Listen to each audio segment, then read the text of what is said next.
¿En qué momento consideramos que una porción de materia vive? Se nos hace tan enigmático que un organismo viviente con su admirable orden y estabilidad haya surgido de la materia inerte. Pues la tendencia de las cosas en el mundo natural es caer en el desorden por la aleatoria vibración que produce el calor sobre los átomos.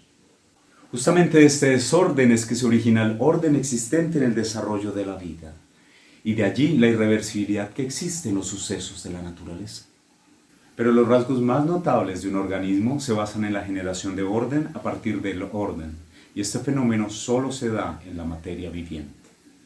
Pero comencemos por el principio. ¿Por qué son tan pequeños los átomos?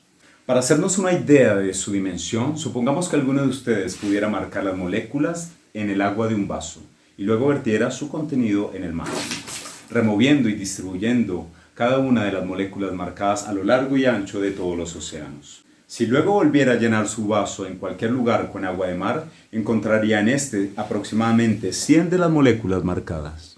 Los átomos actúan todo el tiempo con un movimiento térmico totalmente desordenado, lo cual se opone al comportamiento ordenado, y no permite que los sucesos que tienen lugar entre una pequeña cantidad de átomos se organicen de acuerdo a cualquier suceso perceptible.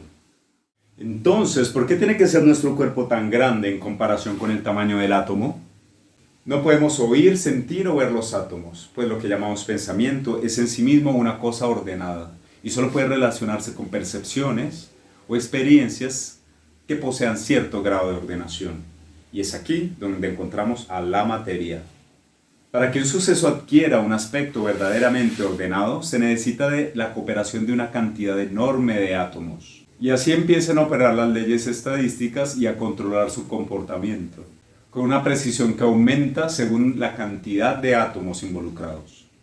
Por esto, un organismo debe tener una estructura más o menos grande para beneficiarse de la ordenación de sus partículas, pues su orden altamente diferenciado se mantiene gracias a una gran cohesión molecular, que dota de durabilidad a la sustancia hereditaria.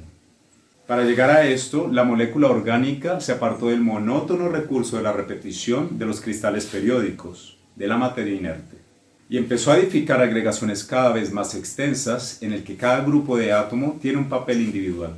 Y así se formó el sólido aperiódico. Supongamos que frente a nosotros tenemos un papel pintado que adorna las paredes repitiendo el mismo diseño con regularidad periódica. Este sería el cristal inanimado construido con moléculas de materia inerte. Y luego tenemos una obra maestra de la tapicería con un diseño intrincado, coherente y sensible. Este sería nuestro cristal aperiódico, generador de vida.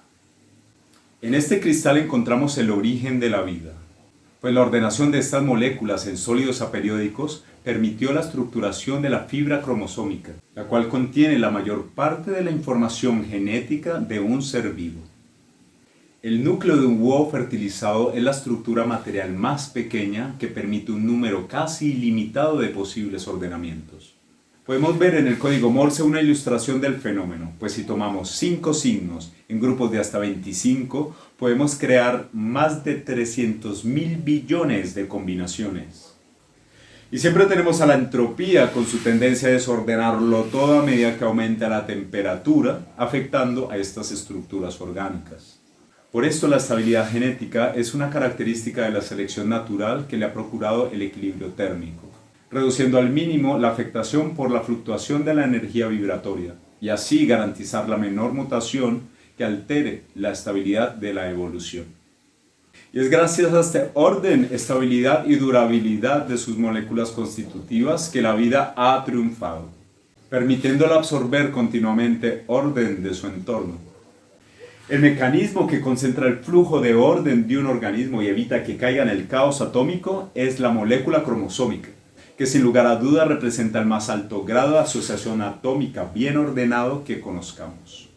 Pues un grupo de átomos que existen en solo una copia produce sucesos ordenados y maravillosamente armonizados entre sí y con el entorno de acuerdo a leyes muy sutiles. En las subsecuentes etapas de un organismo más evolucionado, las copias se multiplican exponencialmente, más de 1000 billones de veces en un mamífero adulto. Al unir todas estas copias cromosómicas solo formaríamos una diminuta gota líquida, y toda célula hospeda únicamente a una molécula de ellas, operando como comisarías de un gobierno local que se extiende a través del cuerpo y que se comunican entre sí fácilmente gracias al código que es común a todas.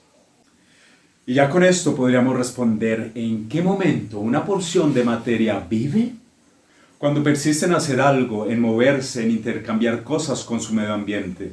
La materia viviente elude decaer y llegar al estado de equilibrio termodinámico o de máxima entropía, pues en ese momento muere, y ya no habrían sucesos observables en ese organismo.